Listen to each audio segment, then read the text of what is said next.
welcome to A Cup of Gratitude with Amanda Schaefer. Hi, I'm your host, and I'm so glad you stopped by. This podcast is really for anyone, anywhere, anytime. And it's about taking a moment to slow down and look around and actually see all of the good things that are there. There's no question that asks, is your cup half empty or half full? But I think a better question is, what's in your cup? I mean, a drop of gratitude will benefit your life unimaginably more than a full cup of anything else. So let's settle in and take a look at how we can shift our focus and embrace the joy and the wonder of the life that we have. And once you start, you won't be able to stop seeing the good. And just like me, you won't be able to stop talking about it. And somehow that creates even more. Even in the midst of difficulty, even when it's really hard, learn how to drink from a cup of gratitude. Welcome. Today, I am speaking with Carol Bevel. She is a Christian author and speaker, the founder of Fuel Your Body, Feed Your Soul, Instagram ministry and blog dedicated to the truth found in Romans 12:2 and Matthew 6:33. She's authored 3 books, You're His, a 21-day devotional about your true identity, Breakthrough, 6 weeks to demolish diet culture strongholds, and her newest release, Caught Up in Hope, a 40-day devotional journey to exhale at the feet of Jesus. Carol is passionate about knowing Jesus better so that her life makes him known. She surrendered her life to Christ at the age of 40, having been raised in a Jewish home. Her writing has been featured in several publications, and she serves as an ambassador for Sadie Robertson Huff's ministries L.O. Sister and Live Original, where she gets to encourage women in their faith. Currently, Carol lives in Birmingham, Alabama, with her husband of 24 years, Chris, and their 4 children. She's typically surrounded by piles of laundry and a kitchen full of good things. Welcome, Carol. I am so excited to speak with you today. Yes, thank you so much, Amanda. I'm so grateful that you're giving me an opportunity to be a guest on your amazing podcast. Well, I've got to tell you, and thank you so much. It's only amazing because of God, you know. I have no idea what I was doing. I just had a desire to share him and to share people's stories and to come alongside and give a platform to people. And God has just really shown off. It's been such a great experience. But I have so enjoyed getting to know you. During our pre-recording call, I was just enthralled with some of the things that we're going to end up getting to share and to see all that God has you doing for his kingdom now. It's just really encouraging. So I'm excited that other people are going to get to hear your story. Thank you. Just been praying leading up to this podcast that, the Lord would guide and direct my words and, that I'm just here to be a vessel for him to work through. So I'm always grateful for an opportunity to share, Jesus in any way, form, or manner. Amen. That's what I always say. If you give me an opportunity, I'll speak, Lord, no matter what it is. And we know that he's going to help us, right? I love hearing that you've been spending time asking him how to speak today and having him prepare your heart, because that's exactly what we should be doing. And I think sometimes we think, okay, I'm doing things for God, so I'm going to talk about what I'm doing for him right now. But what I love to do is go all the way back to the beginning so that we can see the thread of him working in our lives. And in your case, he really did a lot of work. I am a hard-headed and hard-hearted individual. So, you said in the beginning, his relentless pursuit, and I am absolutely living proof that when people say he pursues relentlessly, he pursues relentlessly. Amen. Amen. So why don't we start, like I said at the beginning, would you tell us a little bit about your childhood? Yeah, so, I grew up in a Jewish household. I have a great family. The sort of joke amongst all of my friends when I was growing up is that we were the Norman Rockwell family, sort of that happy days. My mom and dad, my sister, we were incredibly close and just really had a very typical sort of 1970s childhood where I was, kicked out of the house in the morning after chores and was only allowed back in either for more chores or to, eat a meal. Yeah, yeah, yeah. Been there, done that. That it was a whole different era, wasn't it? It really was. Yeah. A lot of freedom. Our parents were there, but we were left to explore the world and figure out who we were. Hmm. Now, do you have any particular really poignant memories from your childhood, like one special memory that comes to mind? I would say that, my special memories were always that my mom and dad and my sister, we were just really close. We talked about everything. There weren't conversations that were off the table. There was Hmm. no sort of, I don't know, no sort of idea that we had to be a certain way. We could just be who we were, Yeah. and that was okay, that we were safe in that house. Probably my most special memories growing up is that all of us in different areas had a real passion for cooking. Cooking was our love language. And I grew up in a house where we cooked as a family together. We cooked different aspects of the meal. We were always expected to be in the kitchen making things. So I think that's sort of the binding thing, is that if I think back through special memories of my childhood, it probably Hmm. all centers around food and sitting at a table for hours on end having conversation. Well, that's not only beautiful and a great memory, but it's also one of the best ways that we can connect to people is literally what Jesus did, and I think sitting around a table with someone is such an intimate time. It can be such a joyful time. And I'm so glad that you had that freedom and that love and that connection and family community from the start. That's beautiful. Yeah, and I would say that that thread is, I always think when you look back and you're not aware, as I wasn't, as a person that wasn't a believer, Hmm. I didn't necessarily look for Jesus working in and through my life. Yeah. But when I look back now from this vantage point, my ministry of Fuel Your Body, Feed Your Soul started off with the simple concept of the importance for our well-being to gather around the table, to cook our own food. Hmm. And so it really is interesting to me that the foundation that he gave me was always equipping me towards wherever he was leading me, that I wasn't even aware I was being led to at that age.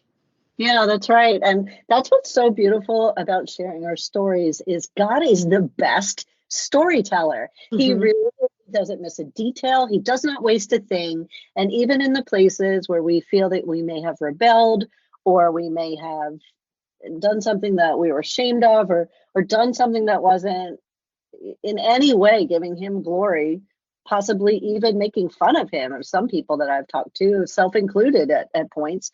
But he still uses that and Mhm. somehow works it all together for good and for his glory and uses it for us to reach other people who don't know him. So he's amazing. And I love that you can go all the way back and see that just from the very beginning, one of the foundational, beautiful things in your family is something that he uses now. Absolutely. So great. Now, you had told me that when you went to college and decided on your major and talked to your parents about it, it was kind of a conversation. What did you major in and what was that conversation like? So, there's the joke, and I hope I'm allowed to say this as someone that was raised in a Jewish household and cancel culture. But, there's always the joke that a Jewish family has two children, so that one is a doctor and one is a lawyer.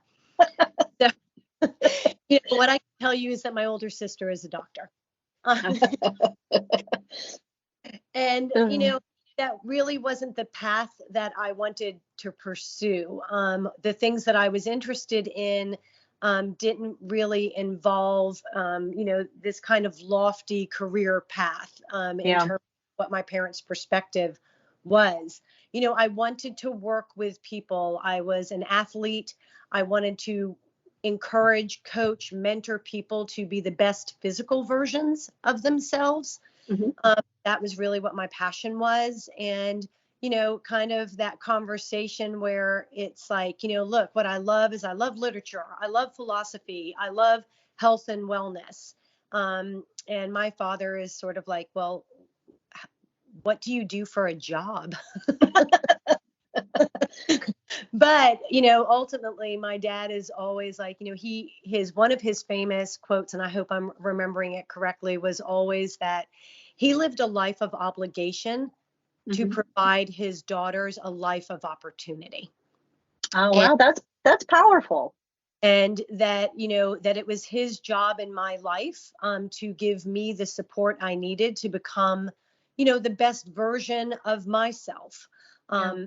And so, it was hard because I think as kids, we all know on some deep level what our parents' expectations are, Yeah. and difficult to come in and just say, I'm going to kind of walk a different path. And I think that was also, again, just weaving in how God is the greatest storyteller, and Hmm.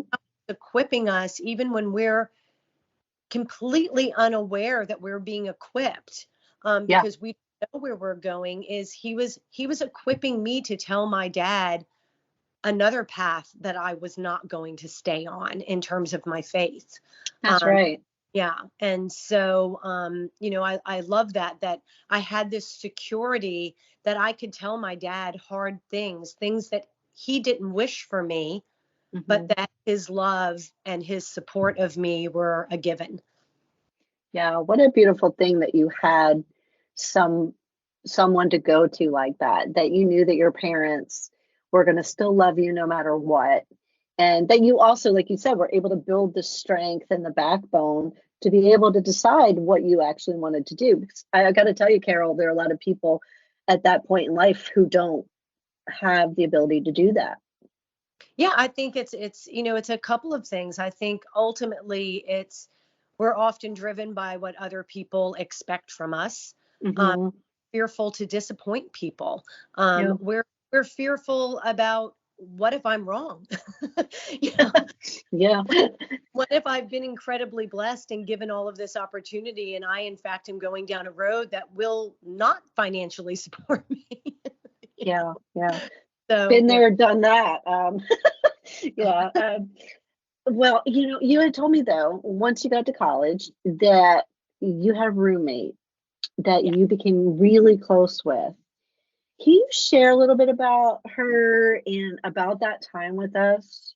Yeah, I moved to college, and I ended up living with, for the rest of college, my roommate Christy, who was Catholic, and Catholic in the good old fashioned sense of Catholic. Her parents had the priest over their house weekly for dinner. She, no matter what condition she was in throughout college, went to mass every Hmm. single Sunday. She went to confession. She was a practicing Catholic. Hmm. And we became very good friends. And I grew up, as a Jewish person, I grew up in predominantly a mixed neighborhood of Jewish families and Roman Catholic families, Italian families. So, I was pretty familiar, Hmm. and had a lot of Catholic friends. But there was always this sense from the time that I was a little girl that my curiosity of my friends' Christian faith was more than just sort of passing curiosity. Hmm. And by moving in with her in college and becoming good friends, and a friend that went to church on the regular, which wasn't common, Hmm. where I lived, for college, it gave me the opportunity to go to church with her, Hmm. to really be able to go on Sundays without having to tell anybody what I was doing on a Sunday, because I lived independently in Yeah. college. Yeah. It opened that first door of me going into these spaces that I thought I could not go into. I love the fact that you had, and you acknowledge that you always had a curiosity about Christianity. Do you know where that came from? I have no idea where it came from. I know, just like a lot of Jewish kids, I think it's fairly common that as a Jewish kid, you're like, well, I want a Christmas tree. There's a lot of cultural Christianity. Oh yeah, yeah. And, you I. want to that's decorated. You want to be able Mhm. to watch Charlie Brown Christmas Mhm. and the Great Mhm. Christmas and have it be a part of your culture. Um, so I think that that's always there. But I think for me, there was more than just a passing desire to kind of participate in the cultural side of it. I Yeah. really wanted to know who Jesus was. And in the 70s, I would watch every single Easter this epic, I think it was Franco Zeffirelli, Mhm. Jesus of Nazareth. Mhm. I would, like, as a kid, I would seek out these shows that were about Jesus. Ben-Hur, I can't, all Yeah. of, it's like these were shows that I wanted to watch. And I remember in Ben-Hur that, the part of Ben-Hur, this is about a Jewish man, right? Yeah. Yeah. And the part of Ben-Hur that even as a kid that I wanted to watch was always the part, and I mean, I'm 56 now, right? The fact that I remember this is the part that I always wanted to see is he's walking. I think he's being traded in slavery or he's being led to be a gladiator. I can't remember, but Mhm. he falters in the heat and Jesus, and he doesn't know that it's Jesus. Jesus runs up to him and gives him a drink of water. Mm. And, it was something that I always felt it. But, I was a Jewish kid with a great Yeah. family, Yeah. with a great family. So I just sort of set it aside. But then college really gave me the opportunity to start kind of exploring. Yeah, college sounds like it gave you an open door. And I love, and by the way, the Christian kids wanted to celebrate Hanukkah really badly too, because we wanted to get presents every night. So it is kind of something that happens when you're younger. You have that general curiosity, but this goes way deeper. Hmm. Just your description now of being drawn to those shows and wanting the answers to the questions that you were feeling in your spirit. That's pretty beautiful.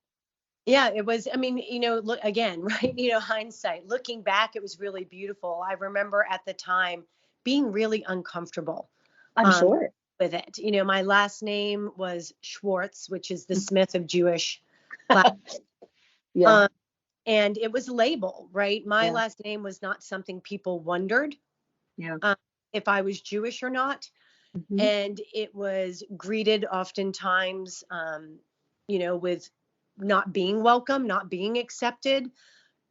And I was very disquieted that I didn't want to fall into the place of a Jewish person being a person that didn't want to be Jewish Hmm. because of the way it was regarded or viewed in society. So even though looking back, I can see the beauty and the threading of the fact that I now still tell people, I am Jewish. It is my race, it is my culture, it is who I Hmm. am in this flesh, but it is not my faith. Yeah. Yep, absolutely. Yeah. And Jesus was Jewish. So, Mhm. I think there was so much. I had a friend who accepted Christ who grew up Jewish. And I remember and also accepting Jesus a little bit later in life. And I remember the struggle and the wrestling that she went through as she was going through the process, because she did care about her family and she cared about her traditions and she cared about her kids and didn't want them to be confused, and it brought on just so many different things, but ultimately she too was being drawn by the Spirit of God, and it wasn't about letting go of those things. Actually, she got to embrace them in a whole new way, you Yeah, that's know. exactly my experience. But when you're walking through it, you really do Yeah. feel like you have to almost cleave yourself in two.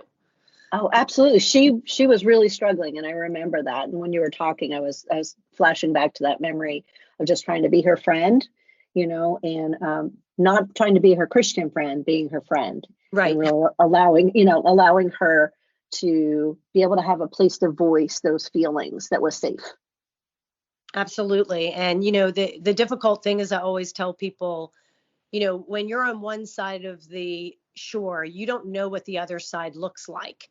And Yeah. often people think that you have that perspective, but you Hmm. don't. And so when I was standing on the side that I was standing on, completely unaware of who Jesus is, all that he did, and what grace actually meant, Yeah. for me, it was walking away from everything about who I was with no understanding that I'm going to be made new in him. I didn't understand that. I just thought I had to sacrifice Hmm. everything that I was and everything that I had Hmm. to say that he was the Son of God. Yeah. Yeah. And I mean, if you think about it, that's a scary thing. Yeah, it's terrifying. And Yeah. you know that what he's actually asking you to do is you're going to become new in him, but he didn't make a mistake. You're Hmm. exactly who you're supposed to be with the experiences and the life, everything in perfect detail of what he needed so Yeah. that he could use you to glorify him. He's not asking you to walk away from that. He's asking you to trust him that he's going to use that for his glory. That's right. Amen. And how this is why I have this podcast. This is why I am so pro tell your story, because each one of our stories reaches different people.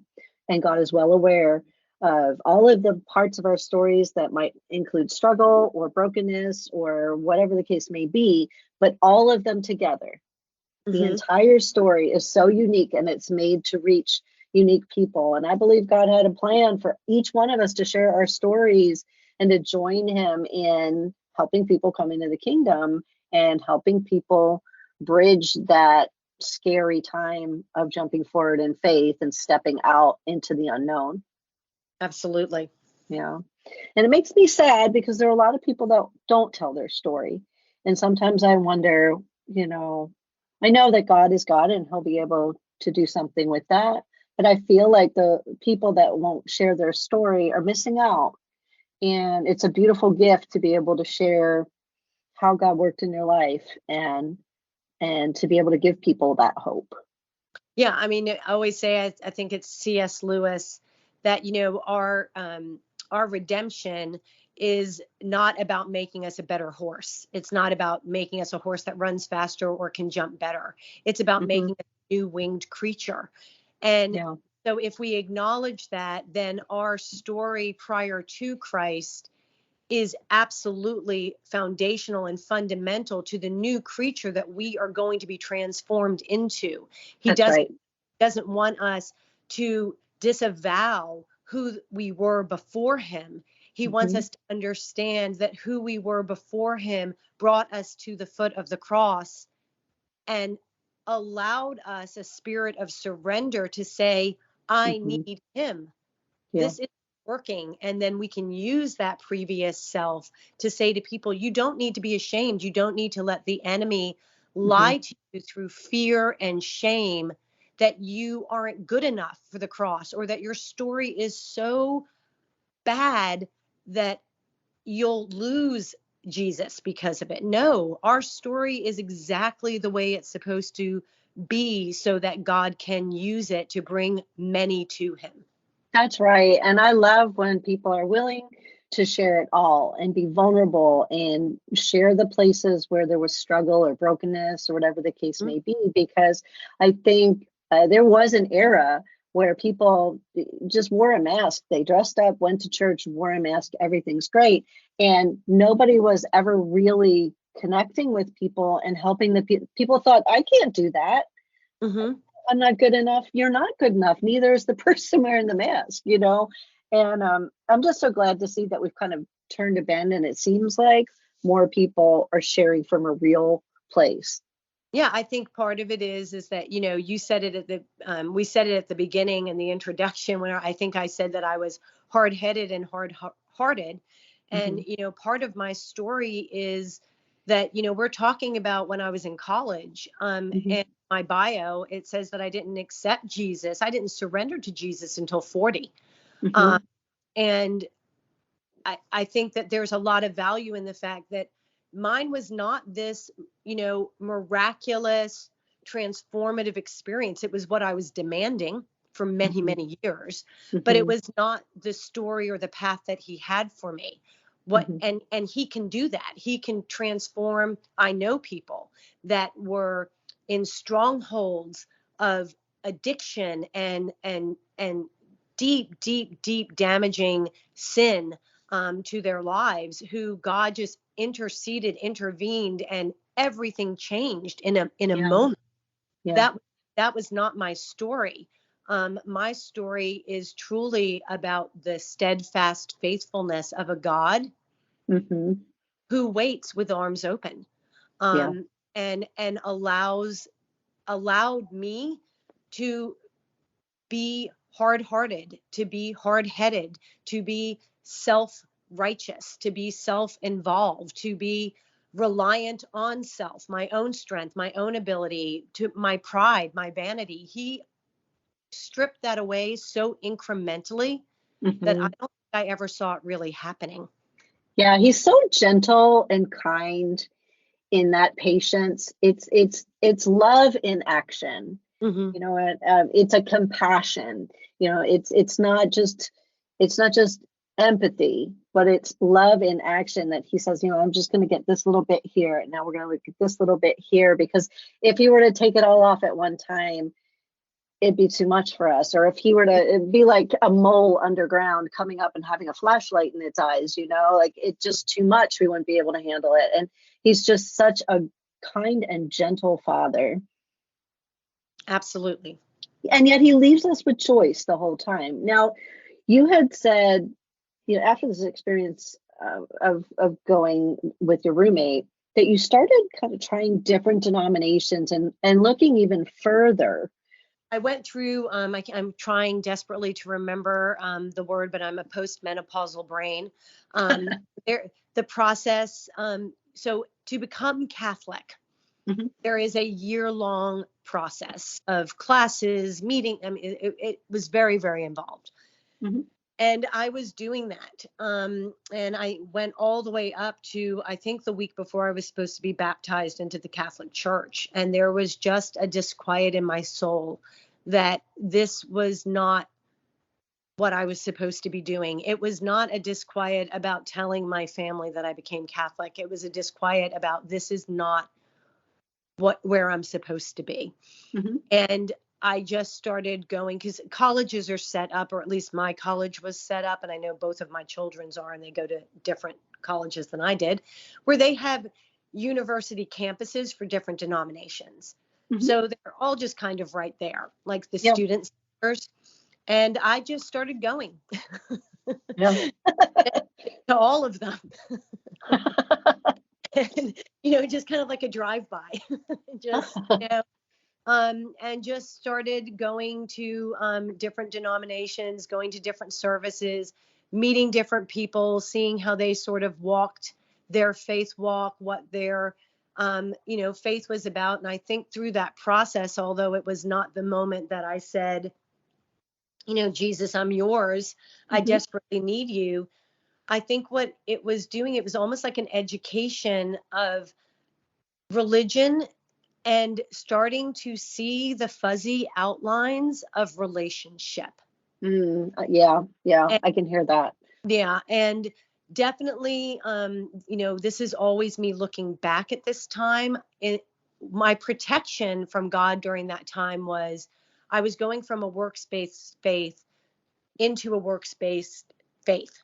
Yeah. And it's quiet in my soul. And I had the strengthening or the equipping to take a step back and to Hmm. start looking. And through that process of looking in college, I started to realize that I was not looking for a religion. Yeah. That's probably the clearest way that I can explain that No, is. that's great. I feel like you realized that there was more, that there was relationship that would be offered to you. And I didn't Yeah. understand it, and I didn't even Hmm. understand it enough to ask questions about it. Hmm. Um, like I didn't even understand that point to say, I don't want to find a different religion. Hmm. I didn't understand it well enough to put it into words, but there was something within me that during that time period, I came to a place of peace that I'm not looking to replace my religion of being Jewish with a religion of being X. Right. Right. That's not what this is. Hmm. And I don't know what this is. So, I kind of, took more of a step back for quite Yeah. some time. Now, you moved to New York in the beginning of your career. I did. What was that time like? um, Financially destitute. Yeah, really, really, um, but really, really wonderful. Yeah. New York was what it was. It was just right the best and worst place for someone in their early 20s to be.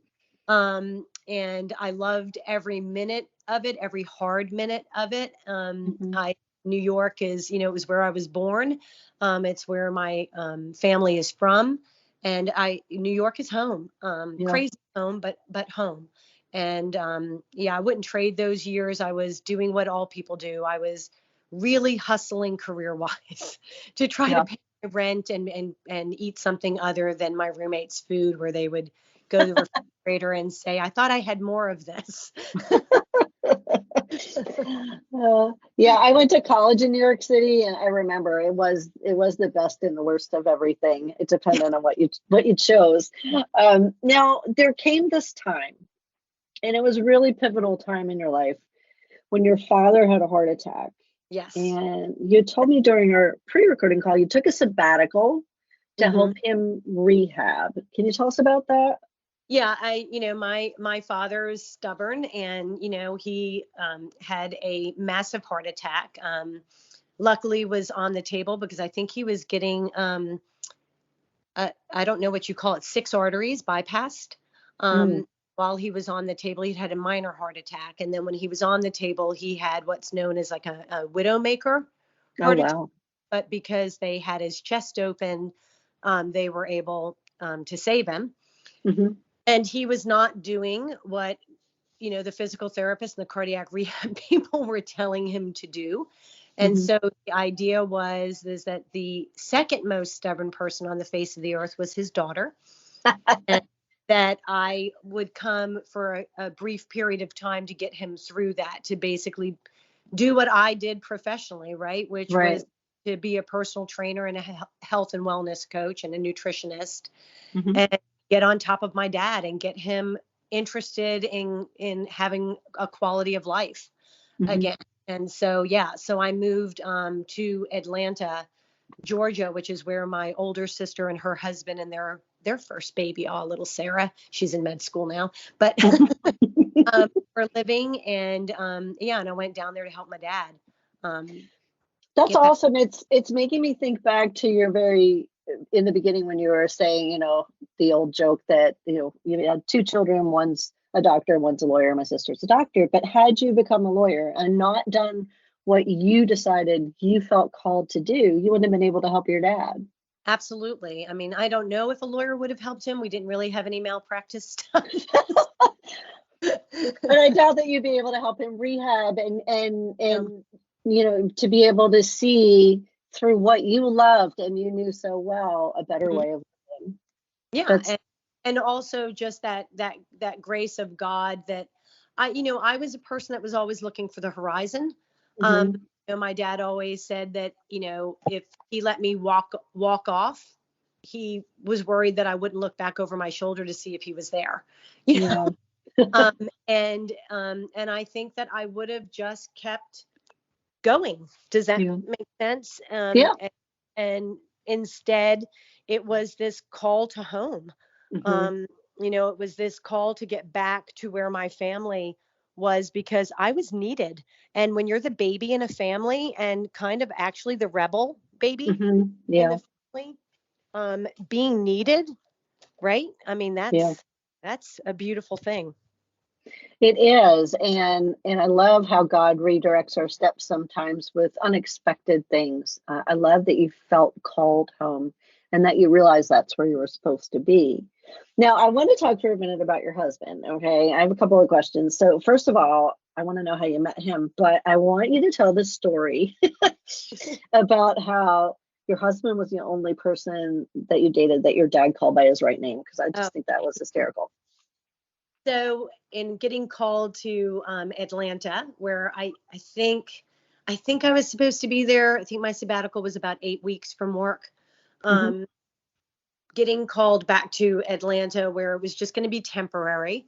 Um, I met my husband, and we met because the gym that I worked at, I got a job at a gym while I was there to just teach cycling classes, just to bring some income in. I was living with my sister, but just to be doing something.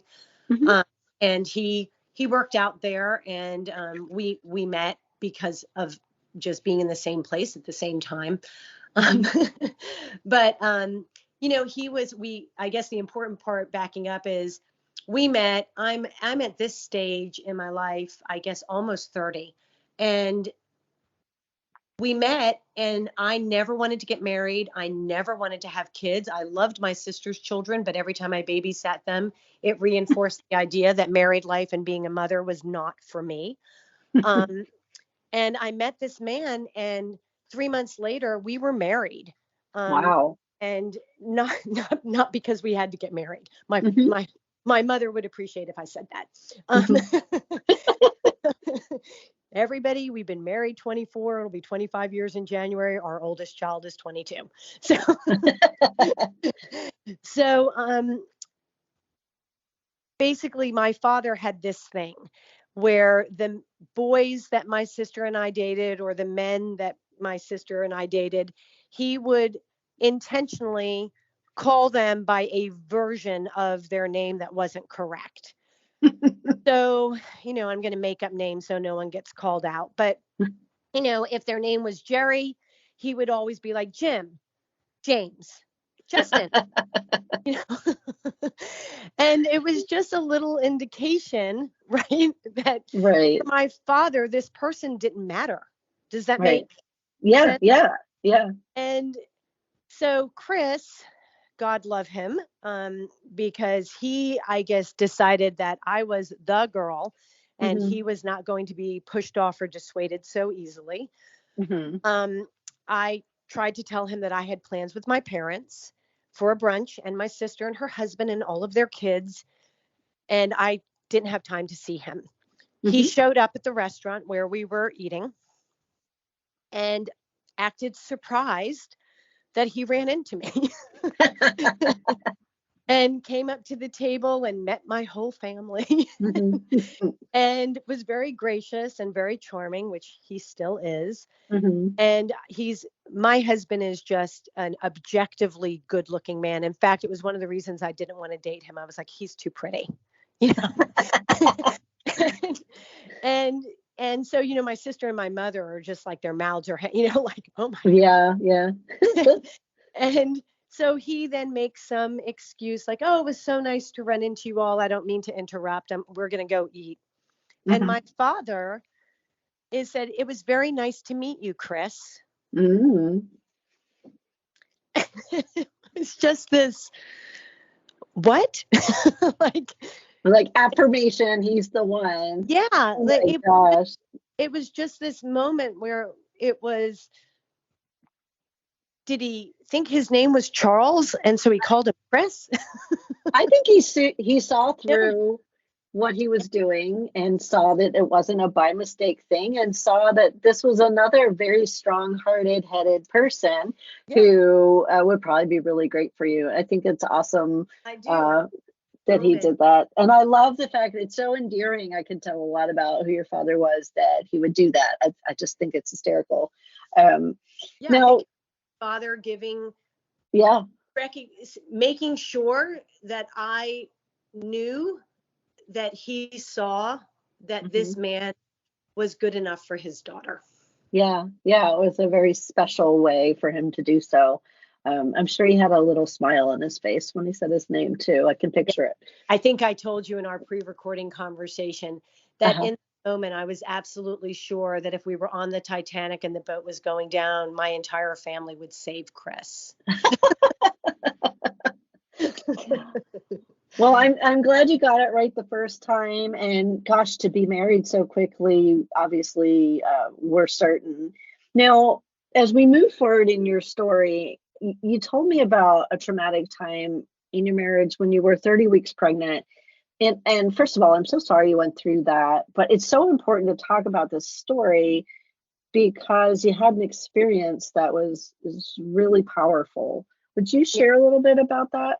yeah. Chris and I, we got married. I was 30.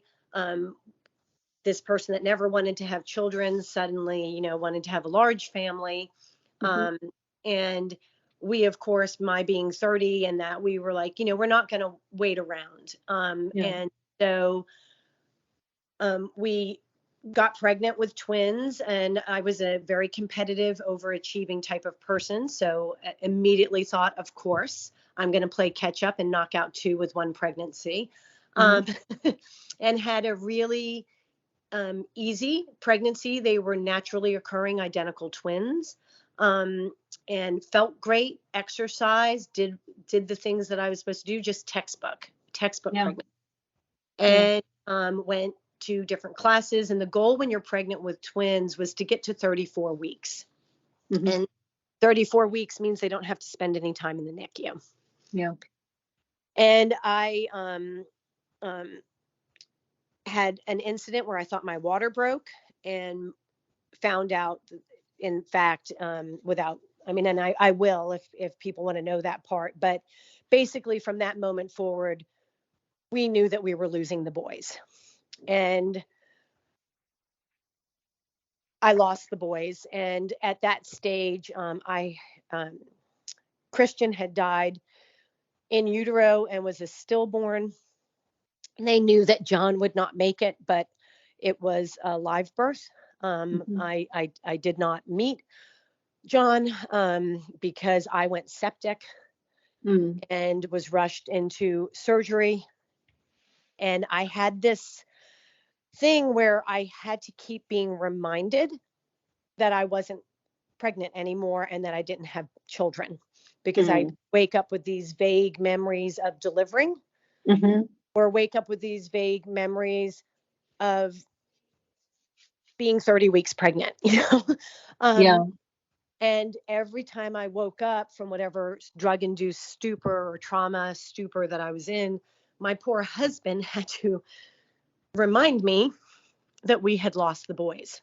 Oh, goodness. And so one night, we were in the hospital, and he was sleeping in one of those horrible fold-out reclining chairs next to me. And it was the first time I woke up. It was the middle of the night. And I woke up, and when I woke up, it was the first time I didn't need him to tell me what had happened. I remembered. And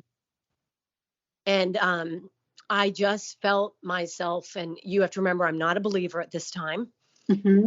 If I was searching for a while, that was all sort of put on the back burner, with me proudly patting myself on the back for the wonderful life that I accomplished all on my own.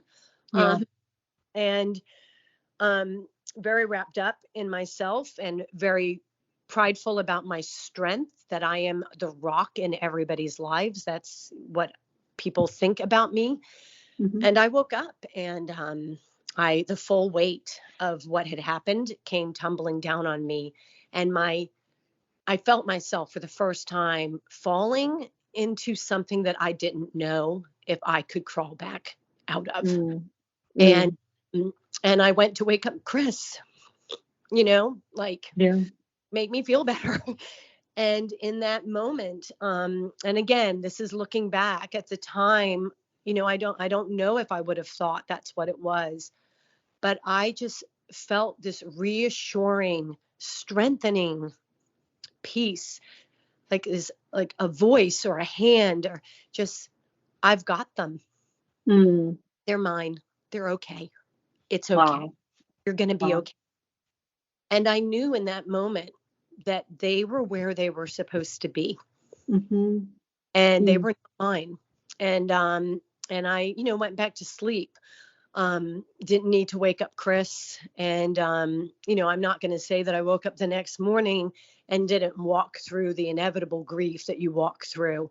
But I walked through that grief, and I know it now. I did not know this at the time, and I always want to be clear about that. I would not have described this at the time. I wouldn't have known how to describe it.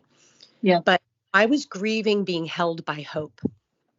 And I walked through my grief as lightly as a person who knows that death is not the final answer can walk through it. And that's the gift that God gave me in that moment to sustain me. And again, hard-headed, I did not surrender my life to Jesus. And in that season, I just, looking back on it, I think about those days of not wanting to shower, leave my home, um, Hmm. days where it was exhausting, just pretending to people that it was an easy miscarriage, that there is such a thing, and that, well, we'll have more. Yeah. Yeah. all all those things. Yeah, but it was really probably the first tangible moment, like that little step from the idea that I didn't want a religion, I wanted a relationship.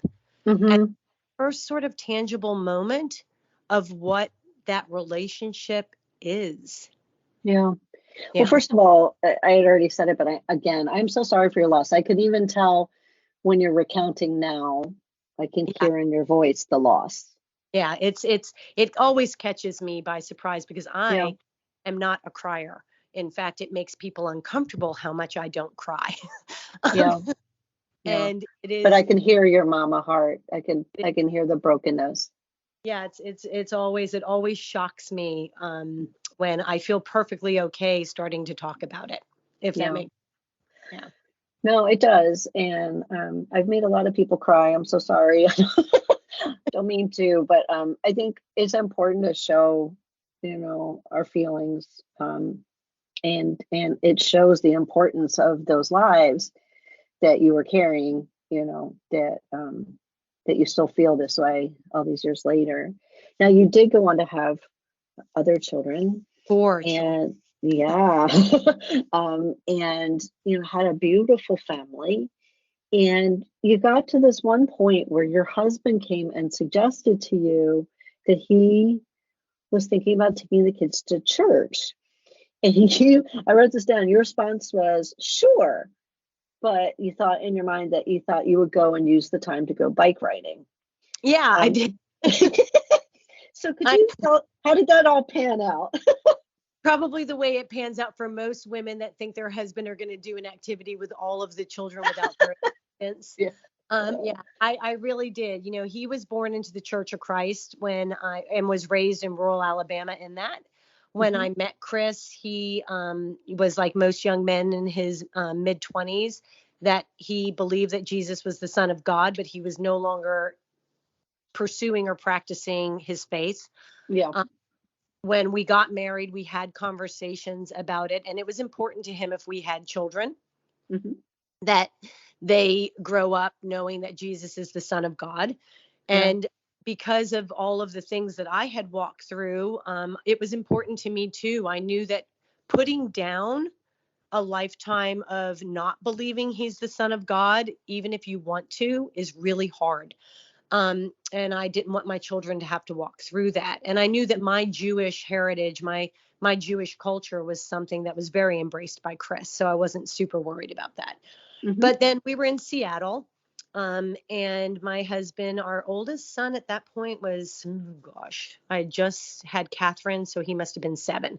Um, and so he made the decision that he's going to start getting these kids up to go to church. And I thought, yay, mom day off. I think he lasted, what did I think he lasted 3 times. Was it 2 or in our pre-recording car? It was It wasn't long. it was less than a month. Yeah. Yeah. Um, Yeah. where it was, I can't get these kids ready and on time to church. Hey, I mean, God love him that he tried. That 4 kids, that's hard. He did. Now, I love the fact too that you loved what he was doing and loved him enough and wanted, eventually when you saw he needed help, you said you would go and you would help with the kids. But I love what God did right here. Let's just put a pin right here. So you're going to help them, right? You're not Yeah. really going to search out anything. No, isn't that And all the years yeah, looking? And yeah, here it is, this opportunity with my family. And uh-huh. I was actually choosing to stay outside of their experience. Yeah, yeah. Yeah. But there was a pastor there, and you had told me that even with all of your looking at different churches and trying different denominations and different things, that nobody had ever suggested that you read the Bible. But No. you had a conversation because you had something that you wanted to ask the pastor, and when you were talking to him, he had a pivotal question for you that Yeah. led to you experiencing reading the Bible. So can you tell us about that? Yeah, I like that you made me sound much kinder than I am in that retelling of that. I went up to the pastor and by the way, studied under John MacArthur, went to Biola University, spoke, I don't know, 6 languages, Hmm. biblical scholar, right? Hmm. Right. I've never read the Bible. I mean, like most Jewish kids, I knew sections of the Bible, Hmm. Hmm. Um, and I went up there because I think that he taught something wrong from Proverbs. So I was actually going up there to challenge him and give him a piece of my mind. But thank you Hmm. for making me sound like a curious person. Um,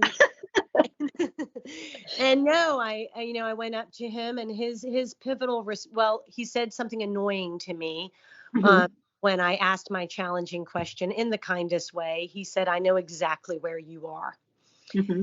and it felt very exposing, like, Mm. right, like you don't Yeah. know anything about me, and but all of a sudden I felt completely exposed, like he Mm. knows I'm a Jewish kid who's been going to church on it, and really knows nothing about me. And but yeah, he asked me if I had ever read the Bible. Yeah. And I said no, and he didn't leave it there. He walked me to his office and got me what is commonly a Bible in a year. Hmm. Um, and different, like, Old Testament, New Testament, Gospel, like I forget. It's been 16 years, but you read Hmm. a little excerpt from 4 different sections every single day, Hmm. and you get through the Bible in a year. And he told me to look for Jesus on every page of the Old Testament. Wow. And he really was. I again, always hindsight looking back, but I just think to myself, and it really guides a lot of my ministry, is I think we make the assumption that people will argue and challenge and debate the word with us, and we make the assumption that they actually have read it. Hmm. But it's a Hmm. book that's so commonly spoken of, so Yeah. much a part of our interweaving of our culture, that we we all know enough about it Yeah. to put up the pretense that we know it. Hmm. And so yeah, he was the first person that handed me a Bible and Yeah. challenged me to read it, and wanted to walk that with me. Didn't just say, "Hey, go read this." It was, "I want you to look for these things and I want you to talk to me." Yeah, you had told me during our conversation in the pre-recording call that when you had questions, you would go and you would ask him, and Yeah. he would sit and talk with you. I mean, what a wonderful man, because that's exactly what you needed, and you you were exposed for the first time. I love that he said to look for Jesus in every single story of the Old Testament, Mhm. um, Yeah. Yeah. especially having grown up Jewish, to realize that you could embrace your roots, Hmm. Yeah. was He, a me, he pretty. wasn't proselytizing me or asking No, no, me to walk away from who I was or what I nope. knew. He was actually embracing everything That's that I right. was bringing to the table and letting me know that he's from the same family. Yeah. um and he's there in the book that your religion, your Hmm. culture Hmm. um clings to. Hmm. He's in there. Yeah. And so you can find him if you're actually looking for him. And Yeah. it was just, I was looking for him, right? I'd been looking for him the whole of my life. Hmm. Um, and just periodically saying, I mean, what I demanded was proof. It was like, if you want me to give up who I am and what I have, because Hmm. that's how I thought about it, then I need proof. I need Hmm. proof. Um, and um, and didn't realize at the time that it was like, you don't need proof. Yeah. Um, that there's plenty of it. Yeah. There's absolutely plenty of it. But that would not have been the way for me to come to faith. That's But right. by proving that there's real evidence, and I know that and I've Hmm. read many of them, Hmm. the evidence or the case for Christ, and Hmm. Who Moved the Stone, and Ken Ham's books. And, Hmm. I've read a lot of these texts, but that would not have been the right path for me Yeah. um, to come to faith. It would Yeah. have maybe given me academic knowledge, Right. but what the But you Bible, needed heart. You need a heart connection. Yes, but what the Bible did for me is it stripped away all the logic and the reasoning, Mm-hmm. and stripped away, quite frankly, my need or my desire to hold something, or see something. It just allowed me to recognize, that my need for him was woven into me before I was born. Yeah, Um, amen. That's yeah, beautiful. That's yeah. beautiful. I mean, you don't know what you don't know till you know it. Isn't that, I mean, yeah, it's always funny because, like, you look back and you're like, well, now I'm looking at this from the other shore, you know, and Absolutely. I know what it's like to live my life surrendered to Jesus Christ.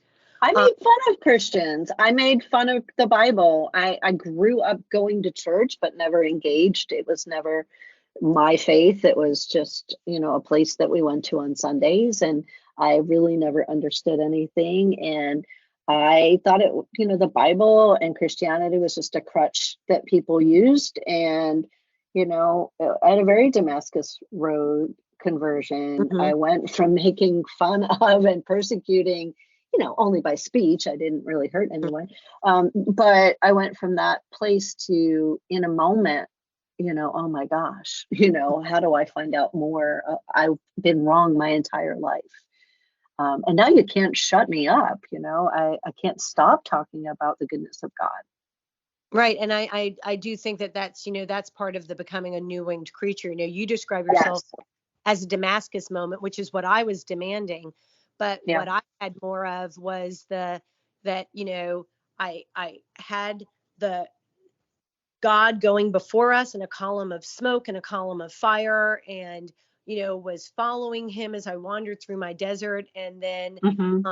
proof of him disappears for 40 days. And so I'm now reveling and partying and building golden calves to myself. Mm-hmm. You know, and, and, just that recognition that I don't need to be, the person on Mount Sinai, with the glory of God passing by me. Yeah. To know that the glory of God is constantly around me. Mm-hmm. But I only know that now on this side of, the equation, and what opened that up for me, that realization, or what loosed, um, no, softened that heart, Mm-hmm. and turned my dead heart, into something alive in Him, was reading the Bible and just understanding that, I always think about, in the beginning was the Word, Yeah. and that He was always there. Yeah. Um, he was always there. He was always with the Father. He was there from the very, very start, and the plan was always in motion. And that in every step, when you look back in Psalm 103 and you hear David, blessing the Lord, but yet he's giving you this beautiful picture of the coming of Jesus Christ. um, Mm-hmm. Psalm 103. And it's just like, there he is. I mean, Yeah. he's undeniably, irrefutably there. And I don't even need New Testament connection back to Old Testament prophecy. Mm-hmm. It's just, he is whoa. And that's beautiful too. I'm not discounting it, but Mm-hmm.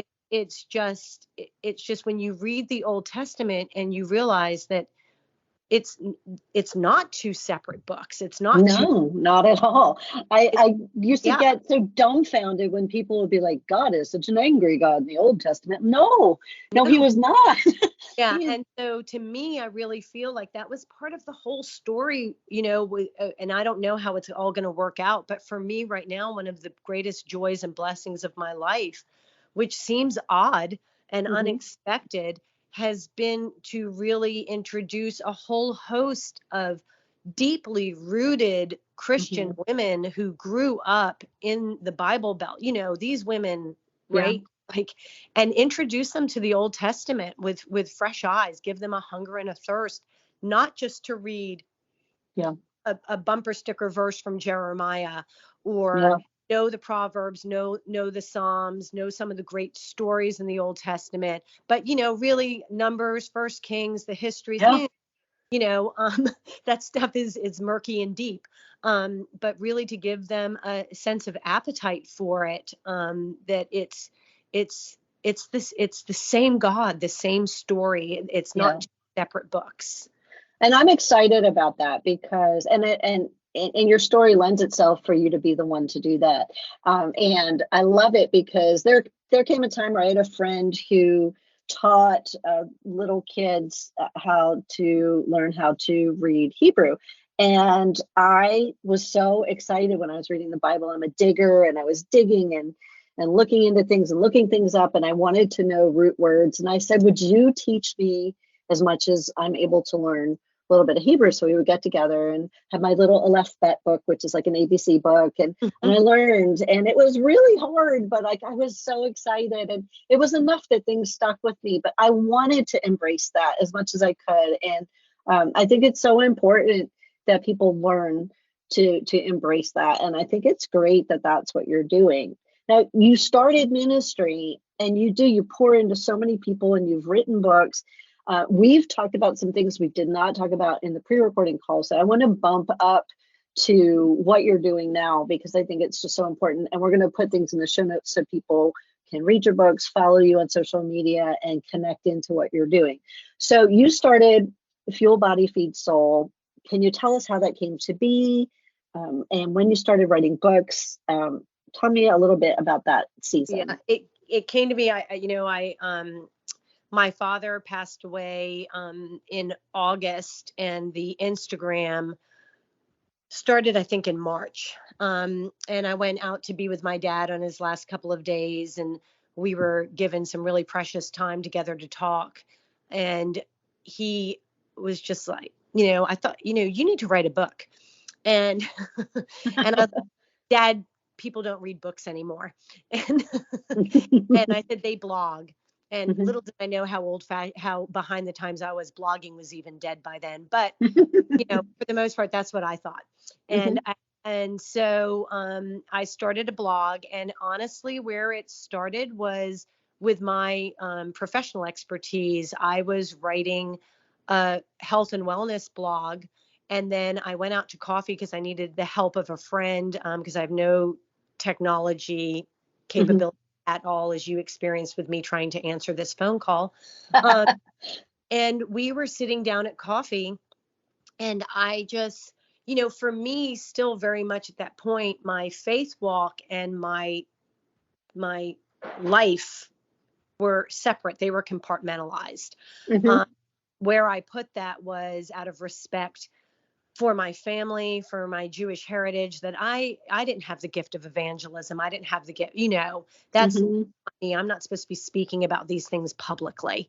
And I kept them very compartmentalized. And sitting at that coffee shop, it was a similar moment to the moment in the hospital all those decades earlier, where it was Romans 12:2.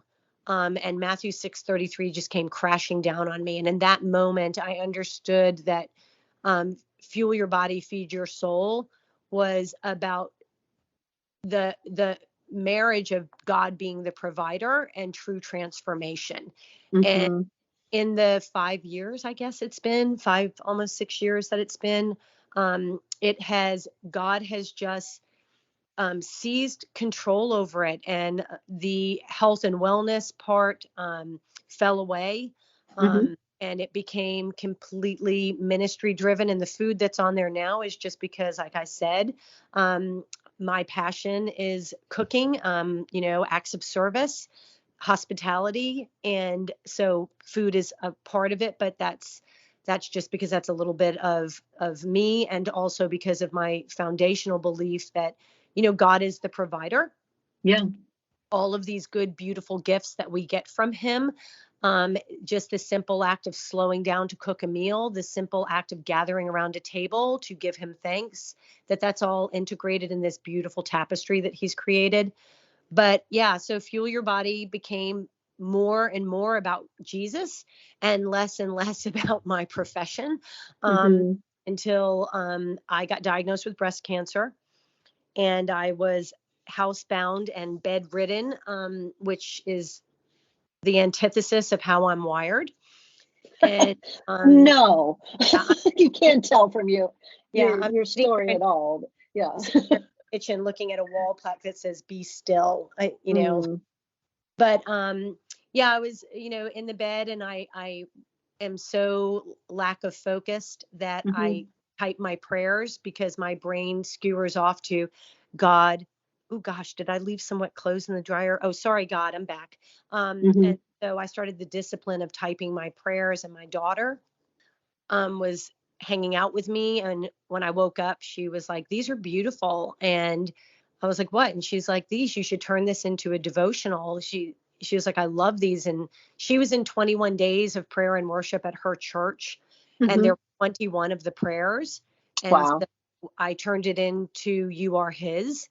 Mm-hmm. Um, and then the Lord laid on my heart that He really wanted me to write about the way that that diet culture has become a false idol. Mm-hmm. Um, and I wrote a Bible study about that.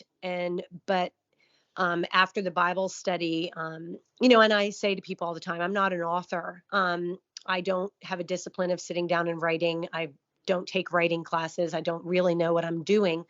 Mm-hmm. It's just faith. And I wake up, I get woken up, and the Lord puts something on my heart to write. And Mm-hmm. I just try to be that, that first Samuel, here I am. Here I That's am. right. Here I am to serve you.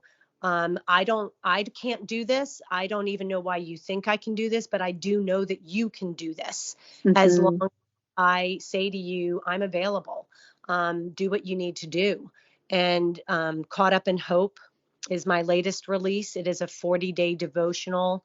Um, and it is truly about exhaling at the feet of Jesus. And no matter the storm, I always think of Sermon on the Mount, the rains come, the wind, but Yeah. what house built on?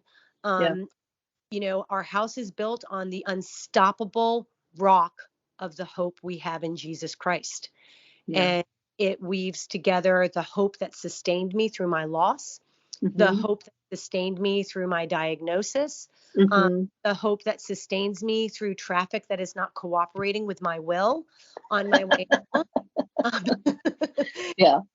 Yeah. I, you know, and so Caught Up in Hope was really this book, I think, very much for people to be reminded every day that we have been given this undeserved, abundant gift.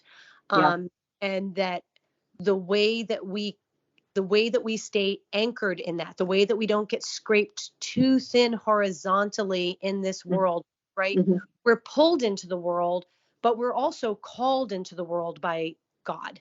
That's Like, right. forth. So he's telling us to go horizontally. And oftentimes the enemy and the world and our flesh will pull us horizontally. But if Mm-hmm. we stay anchored in that Matthew 6:33, but first seek the kingdom, if we stay anchored in that vertical relationship we have, That's looking right. up to him, then we will never be allowed to be pulled so far out that we break, Yeah. and we'll never be pushed so far out that we become untethered. Yeah. And so that's what the devotional was about. It was just about reminding us of our hope, and also this, I really felt the Lord put on my heart, how do we make the Bible every single day accessible to people that maybe have never opened it? Yes. People that are in a season that can't open it right now and are Mm-hmm. feeling sick to their heart that they can't.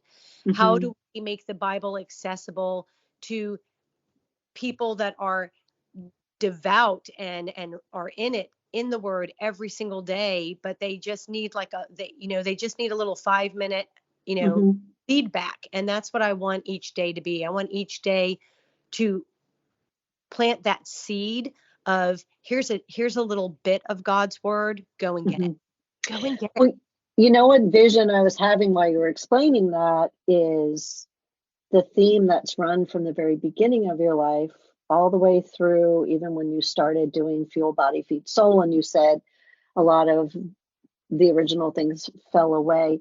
You said the simplicity of time, cooking a meal, and gathering around a table. And I feel those little go and get it pieces are what you're serving up around the table. Yeah, I love that. You need to write that down for me, Amanda, and send it to me. Yeah, because I'm always told that I'm terrible at elevator speeches for my books, but yeah, but Yeah. exactly it. It's just Yeah, this moment of like, God always says, come to me, all you are weary, lay down in green pastures. And he gives us so many things throughout the daily course of our life to be able to do that we that's miss. right. That's That right. world and the enemy in our flesh Right. lie to us and tell us it's unimportant. Yeah. And it's not only not unimportant, it's of the utmost importance, because if we don't start in that vertical Hmm. relationship, Yeah. then we are not armed, we are not strengthened, we are not equipped, we are not empowered to Hmm. face all of the circumstances that are a part of our time in this world. And I always think back to my pastor telling me that John 3:16 is the Bible's thesis. Hmm. um, and that basically, he so loved us, he gave us his only son. And Yeah. so every single day it's like, okay, I'm going to come to the feet of Jesus and be reminded that I am so loved that even death cannot cannot conquer me, you That's know right. That's really beautiful, and you're reminding me of something I was journaling about earlier today. Um, in the Bible, it says his banner over me is love. He says he brings me to the banqueting table, and his banner over me is love. It's in Song of Solomon, Mhm. and I had made this tangible banner. I made it for my old house. It used to hang. I had a lot of young people used to come in, and it hung between my living room um, and my dining room. And I used to smile when people would walk under it. And then I brought it with me when I moved in to take care of my parents. And I hung it in the room I had turned into my little prayer room. And it was there for a good amount of time. And now it hangs over my bed. And I look at this reminder that his banner over me is love before I go to bed. And in the morning when I'm making my bed and I'm getting ready to do all the things he has for me to do. And I was doing what I do, and I was digging and looking up different things. And a banner symbolizes an identity, and it also symbolizes a gathering or a unity of people, right? So if you have a banner over people, think about a flag, right? It's like we're Americans, and it unifies us that we're all American. And it's saying his love identifies who we are. It's in his love we're identified, and it's in his love that we can gather together and that we're covered and kept safe. And so that's what I'm hearing kind of in your story. And I think it's beautiful that God had me working on that today. Yeah, I mean, absolutely. Because I think that, I always say that, like you said at the beginning, that he's such a great storyteller. And my friend Hmm. Angela once said that, actually day one is sort of an homage a bit to what Angela taught me, was that, we're seed planters. We plant seeds, he does the harvest. And so he's directing the seeds that we're planting to create this bountiful harvest. And Hmm. we're all just a part, right? We're all just a part, but there are these beautiful moments of reassurance where he allows us to see that the enemy lie that we're working in isolation is Hmm. exactly that. It's a Yeah. lie. Yeah. That he is working all of us together in ways that sometimes might be revealed, other ways that it's not revealed, but we can trust that whatever it is that he's trying to work into the world at this moment, he's doing it. He's Yeah. doing it. And Yeah, that's so why I thought of the banner, because it might seem like it's a personal thing, but it's also this unity of the body of Christ at the same time. And it's at both end, we're under his banner of love individually, but as the body of Christ together, he's working in everyone in both ways. And I think that's amazing. I'm so encouraged by you and your story, and I'm so glad we got to know one another and have become friends. And I get to follow what you're doing, and read your books and all of that good stuff. I have one final question for you that I always ask in every episode, just because I love the answers. If you could go back and you could give your younger self any advice, what would that be? surrender sooner. Not that I'm Yeah. going to upend the way that he worked these things, because it was right and it was Yeah. exactly the way that it needed to happen. Yeah. But there is a little bit of me, and I think maybe this just happens as we get older, that I Hmm. think about. I think about the joy that is so separate from circumstance, the freedom that is so separate from self-control, and the peace that is so separate from, just the daily ongoings that's Yeah. available in him. And for so many years, he was waiting on my doorstep, and I just, was pushing the door closed. And Yeah. yeah, so I would probably say I'm sure that's not the answer I gave in my pre-recording. Um, but today what the Lord just laid on my heart Yeah. was just that, if if I could have known what it feels like to be made new in Jesus Christ, I Hmm. would have done it the second it occurred to me. And my prayer is that anyone that's searching, seeking, looking, asking, whatever it is that you're doing, Hmm. I would pray that you fall to your knees and just invite him into your life. Because everything will change and it will be so much better than you expected, even when it's all going wrong. Amen. And that's why I asked the question, honestly. It's not as much that we would go back and change our stories, but it's more for the listeners who are maybe in the place we were in, and that maybe they can change theirs. Who knows? But I do love the answers, because I think, as much as, yeah, we don't really want to change the story, because look at how God's using even the stuff that we didn't think he could use. But um, I do Yeah, sometimes. it's a completely selfish Yeah. request, right? Yeah, It's like, absolutely. yeah, he did my story the way that he needed to do my story for whatever his purposes and plan is. Right, But right. for me, selfishly, it's like it would have been so much nicer to have you in my Yeah, 20s. yeah. Oh, me too. My gosh, I can't even imagine some of the scenarios, how they would have been so different. But you know what, Carol, I think I could talk to you for a really long time. We may have to do this again, but I'm so grateful for your being willing to share your story, and I think there's so many people that this is going to particularly speak to. And again, everyone, I'd like to look in the show notes. There'll be social media links and information, so you can get a look at the books that Carol's put out, and follow her on Instagram and look at all the great things that she's doing. I'm so grateful that you took the time to share your story with us today. I'm so grateful that you are sharing your platform with me. It is an absolute gift, and without one another, we'd not be able to share the glory of God in the impactful ways that we can. We need each other That's to right. get His word out there. And I'm grateful every day for women like you that have dedicated their lives not just to glorify God, but to encourage and uplift other women. I deeply appreciate it. Well, thank you. It is one of my great joys, just to be able to link arms with people and cheer them on. We each have a different thing God's giving us to do. We should be excited to watch other people walking in their calling. Yes, absolutely. Well, Absolutely. well, thanks again for joining us, and I hope you have a great day. You too. Thank you so much. Hey, so I just want to thank you so much for spending your time with me. And I want to challenge you to go out today and to just take notice and to stop and really look around and find at least one good thing, one thing to be thankful for. You know, if you do that today, you're going to find so many more things tomorrow without even trying. Because once you start, you begin to see what's always been there. And if you need a refill, you can come join me again for another cup. Make sure to subscribe and have an awesome day, and go be grateful.